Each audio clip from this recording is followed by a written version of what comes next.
Hello, ఏమిటి?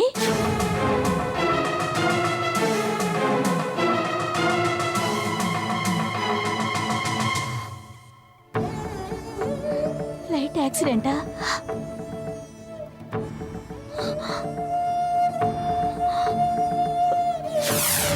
నా చెల్లెళ్ళ మెళ్ళో తాళి పడాలంటే నా మెళ్ళో తాళి ఉండాలి.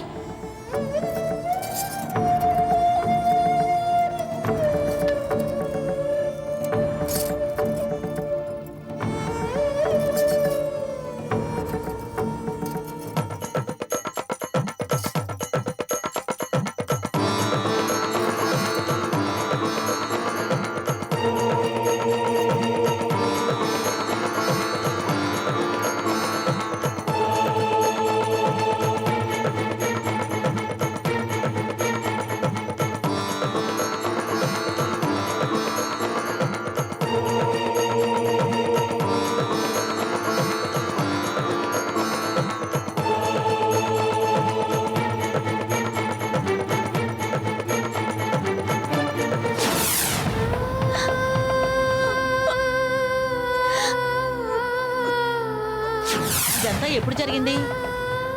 నేను కాలేజీలో చదువుకునే రోజుల్లో జరిగింది. మరి పెళ్లి చూపులకు ఎందుకు ఇష్టపడ్డావు? అప్పుడు అతను ఆ అమెరికాలో ఉన్నాడు కాబట్టి.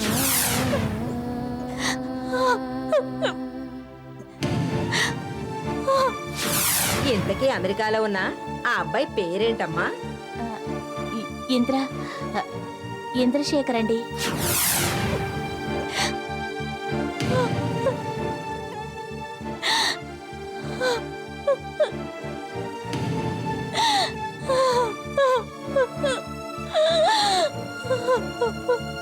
ఆయన ట్రిప్ క్యాన్సిల్ చేసుకొని వస్తానన్నా నేనే ఒప్పుకోలేదు. లేకపోతే ఈ పెళ్లికి తప్పకుండా వచ్చుండేవారు.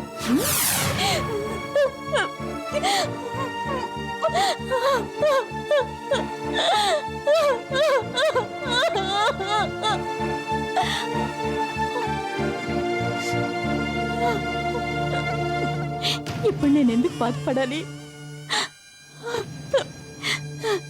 నేను చేసుకున్న పాపానికి ఏడవాలా, లేక తాళి కట్టించుకోకుండానే విధవరాలైనందుకు ఏడవాలా?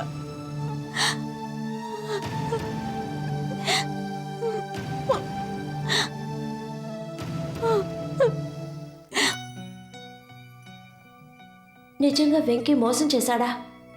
నో, నా ప్రేమ మీద నాకు నమ్మకం ఉంది.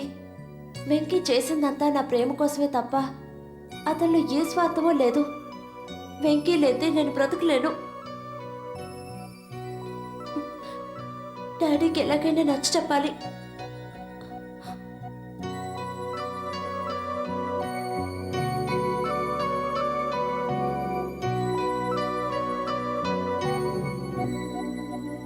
ఏంటమ్మా అలా డల్గా ఉన్నావు? ఏంటి జరిగింది ఇంకా మర్చిపోలేదా? నేను వెంకీని నిజంగానే ప్రేమించాను డాడీ. ప్రేమ నిజమే, కానీ ప్రేమిస్తున్నాను అని చెప్పే వాళ్ళ మనసుల్లో నిజంగా ప్రేమ ఉందో లేదో తెలుసుకోవాలిగా. వెంకీది కూడా నిజమైన ప్రేమే డాడీ. ఆ నమ్మకం నాకుంది. నాకు లేదమ్మా. పెళ్లికి ముందే ఇన్ని నాటకాలు ఆడినవాడో పెళ్ళైన తర్వాత ఇంకెన్ని నాటకాలు ఆడతాడో. చూస్తూ చూస్తూ నీ జీవితాన్ని నాశనం చేయలేనమ్మా. వెంకీ లేకపోతే నేను బ్రతకలేను డాడీ. నా ప్రేమ కోసం అతను అబద్ధం చెప్పాడు, కానీ అతను మోసగాడు కాదు. అతని మీద నీకున్న ప్రేమ నీ చేత అలా మాట్లాడిస్తోంది. నువ్వు ప్రేమతో ఆలోచిస్తున్నావు, నేను అనుభవంతో ఆలోచిస్తున్నాను. అనుభవం అందరి విషయంలోనూ కరెక్ట్ కాదు డాడీ. నన్ను మీరు నమ్ముతున్నారుగా? అవునమ్మా. నేను వెంకీ నమ్ముతున్నాను. ఆ నమ్మకాన్ని మీరెందుకు నమ్మరు? సరేనమ్మా, నేనేం చేయాలో చెప్పు. నేనంటే మీకెంత ఇష్టమో నాకు తెలుసు డాడీ, కానీ నా కోసం మీ స్వాభిమానాన్ని 5 minutes పక్కన పెట్టి వెంకీతో మాట్లాడండి ప్లీజ్. సరేనమ్మా, నీకోసం నేనేమైనా చేస్తాను. సరేనా? డాడీ, డోంట్ వరీ అమ్మా.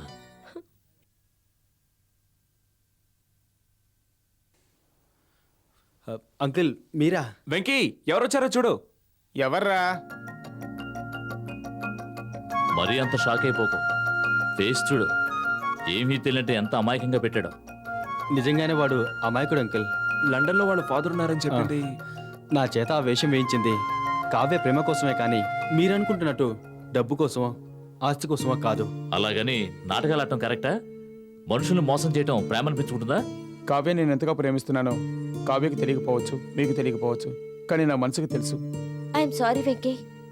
నీ ప్రేమ నిజమని నమ్మాను కాబట్టే మా డాడీని కన్విన్స్ చేసి ఇక్కడికి తీసుకొచ్చాను.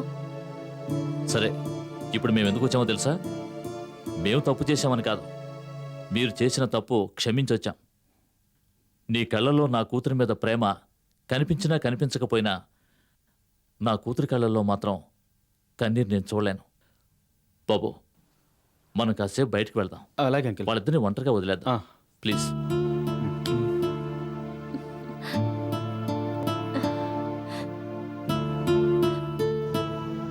I'm sorry Venky. సారీ చెప్పాల్సింది నువ్వు కాదు కావ్య, నేనే నిన్ను క్షమించమని అడగాలి.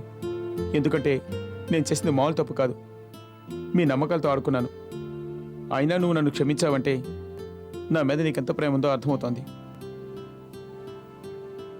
ప్రేమ కోసం నువ్వు తప్పు చేశావు, కానీ నిన్ను ప్రేమించి నేను మాత్రం తప్పు చేయలేదు. నిజంగా నా మీద అంత నమ్మకమా? నా ప్రేమ మీద నాకు నమ్మకం ఎక్కువ. చాలా సంతోషంగా ఉంది కావ్య, మన ప్రేమ గొప్పది.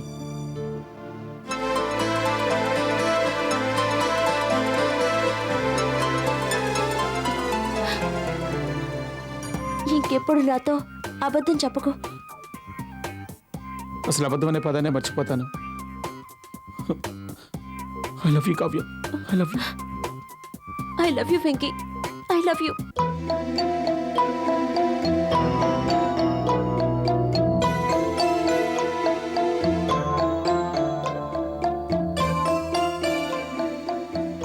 చంటికి నేను రాజీని కాదు లక్కు అనేది ఎలా చెప్పాలి? రాజీతో చెప్పి పంపిస్తే వద్దు, నాకు హెల్ప్ చేయబోయి రాజీకి ఏదైనా ప్రాబ్లం వస్తే ఇప్పటికే రాజీ నా కోసం ఎంతో రిస్క్ తీసుకుంటోంది. అలాంటి రాజీ నా కోసం ఇంకా ఇబ్బందులు పడకూడదు. నాకు డైరెక్ట్గా వెళ్ళి నిజం చెప్పే ధైర్యం లేదు. జరిగిన విషయాలన్నీ లెటర్లో రాసిస్తే కరెక్ట్, ఇదే చాలా మంచి మార్గం.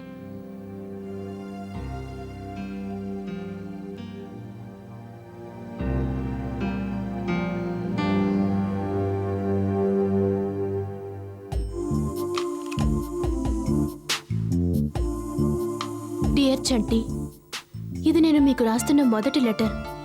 ఇదే ఆఖరి లెటర్ అవుతుందని అనుకుంటున్నాను.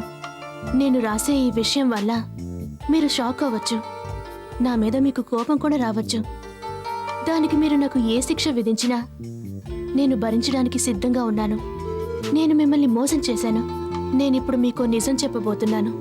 నా పేరు రాజీ కాదు, లక్కు. రాజీ అని మీరు అనుకునేది నా ఫ్రెండ్ రాజీ.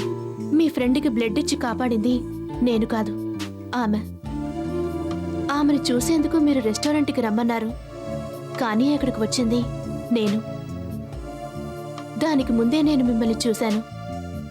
మీరెవరో తెలుసుకోకుండానే నేను మీకు మనసిచ్చాను. అప్పుడు రెస్టారెంట్లో నన్ను చూసి రాజీ మీరేనా అని నన్ను అడిగినప్పుడు ఆ క్షణంలో ఏం చెప్పాలో తెలియక నేనే రాజీ అని చెప్పాను. మిమ్మల్ని మోసం చేసేందుకు నేను అలా చెప్పలేదు. మీ మీదున్న ప్రేమ నాతో అలా చెప్పించింది. నన్ను రాజీ అనుకుని మీ ఇంటికి రమ్మన్నారు. మీ ఫ్రెండ్కి పరిచయం చేశారు. ఆ తర్వాత మీ అమ్మగారికి కూడా పరిచయం చేశారు. నేను వాళ్ళందరినీ కూడా మోసం చేశాను. మీ అమ్మ చాలా మంచిది, నన్ను పరిపూర్ణంగా నమ్మింది. ఈ నిజం చెప్పాలని నేను ఆ రోజు మీ ఇంటికి వచ్చాను. అబద్ధం చెప్పినందుకు మీరు మీ మేనేజర్ని తిట్టడం చూసి నేను నిజం చెప్పలేకపోయాను. ఈ నిజం తెలిసాక మీరు నన్ను వద్దన్నా కూడా నా మనసులో మీరు ఎప్పటికీ ఉంటారు.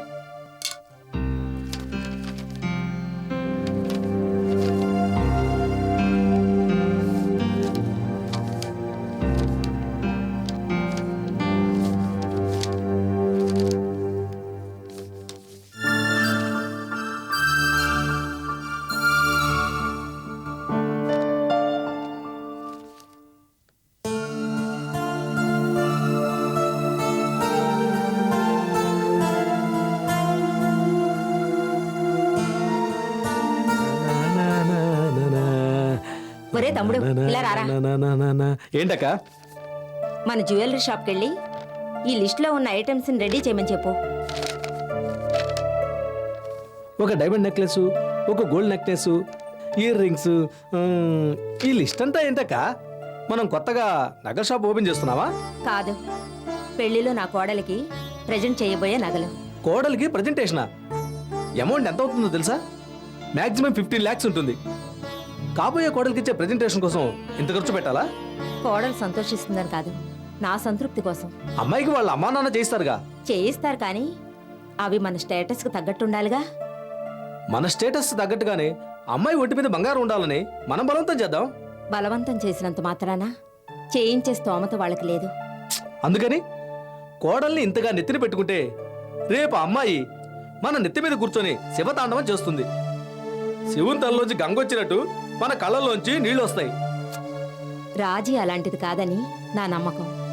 నమ్మకం ఉండొచ్చు, కానీ ఆ నమ్మకమే మన కళ్ళు మూసుకునేలా ఉండకూడదు అక్కయ్య. నేను ఒకప్పుడు కోడల్ని. నా కోడల్ని ఎలా చూసుకోవాలో, ఎలా కంట్రోల్లో పెట్టుకోవాలో నాకు బాగా తెలుసు. నువ్వు వెళ్ళి ఆ పని చూడు. అలాగే అక్కయ్య, నేను వస్తాను.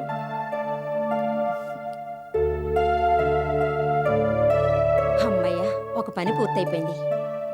ఆ దేవుడి దయ వల్ల పెళ్లి కూడా తొందరగా జరిగిపోతే బాగుండు.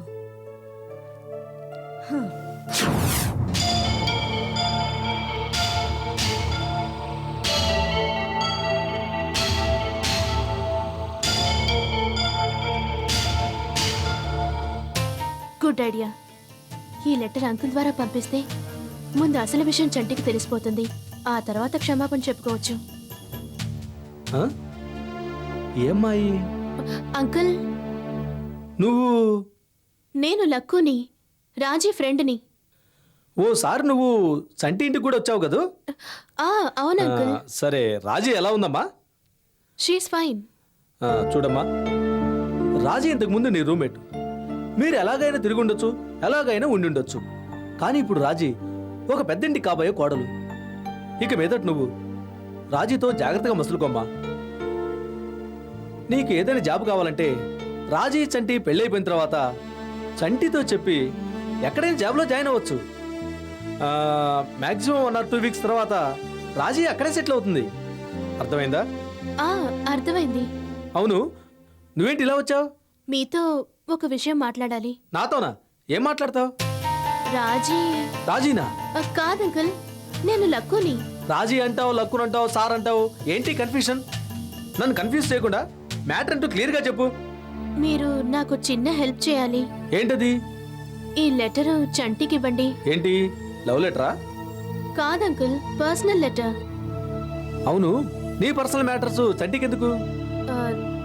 నా పర్సనల్ కాదు, రాజీ పర్సనల్. ఓహో, పర్సనల్ అయితే రాజే డైరెక్ట్గా ఇవ్వచ్చు కదా. పర్సనల్ గా కూడా తెలియచేయలేని విషయాల్ని లెటర్ ద్వారా తెలియచేస్తారు. ఈ లెటర్ చంటికి ఇవ్వండి. ఓకే, రాజీ కోసం ఏమైనా చేస్తాను. సరే, thank you uncle. It's okay అమ్మా. Okay, bye. బాయ్. ముందు ఈ లెటరు చంటిగాడికి ఇవ్వాలి. ఒరే చంటి, నువ్వు ఇక్కడే ఉన్నావా? నువ్వు ఆఫీస్కి వెళ్ళావు అనుకున్నాను. ఏంటి విషయం? అదే, ఆ రోజు రాజీతో పాటు ఒక అమ్మాయి వచ్చింది కదా. ఎవరు? అదేరా, బ్లడ్ మేట్, రూమ్ మేట్ అని చెప్పింది కదా. ఆ అమ్మాయి పేరు ఏదో కక్కు అని. కక్కు కాదు, luck.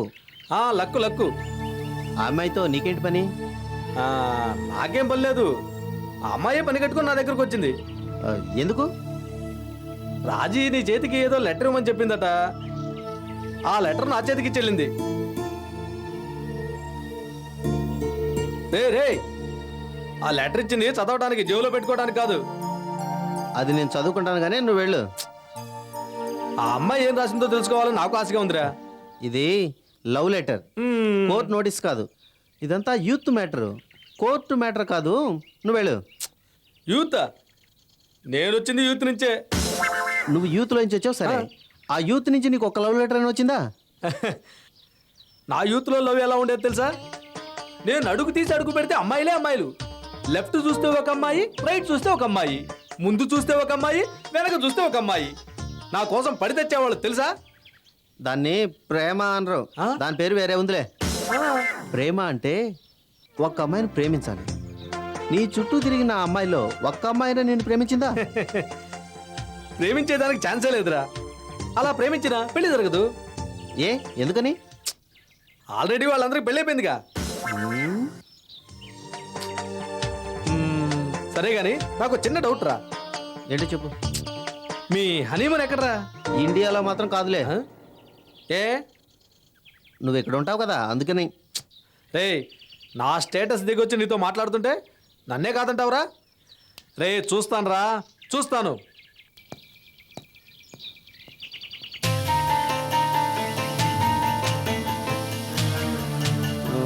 Diamond necklace, gold necklace, ear rings, 2 రాజులు. అయ్యో, రాజీ మనసులో ఇన్ని కోరికలు ఉన్నాయన్నమాట. డైరెక్ట్గా చెప్పలేక లెటర్ రాసి పంపించిందనమాట. సరే, రాసిన దానికంటే ఎక్కువ తీసుకొచ్చి రాజీని సర్ప్రైజ్ చేయాలి.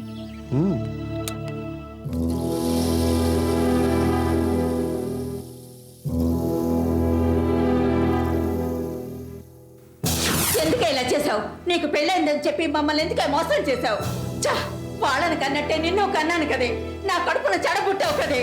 ఛీ, నువ్వు నీ జీవితాన్ని నేను నాశనం చేశానని 10 సార్లు అన్నావు కదే. కానీ నీ మూలాన ఇద్దరి జీవితాలు నాశనం అయ్యాయి. నువ్వు ఒక ఆడదానివేనా? థూ, నిన్ను కన్నందుకు నీ సిగ్గుపడుతున్నానే. చా.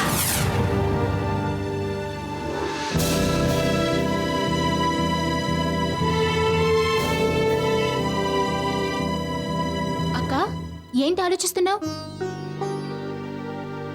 అతను చచ్చిపోయాడు. ఎవరక్క? మీ బావకాని బావగారు. బావకాని బావగారా? ఏంటక్క నువ్వు మాట్లాడేది? అక్క, అక్క, నిన్నే.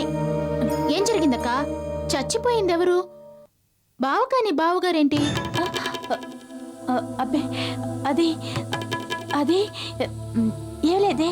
కాదు, ఏదో ఉంది. నువ్వు ఇలా ఉండడం నేనెప్పుడు చూడలేదు. ప్లీజ్ అక్క, నాతో చెప్పు. అమెరికాలో మీ బావగారు ఉన్నారని చెప్పాను కదా, ఆయన చనిపోయారు. చనిపోయారా? ఫ్లైట్ యాక్సిడెంట్ అయిందట. నువ్వు చెప్పేది నిజమక్క? నేను నమ్మలేకపోతున్నాను.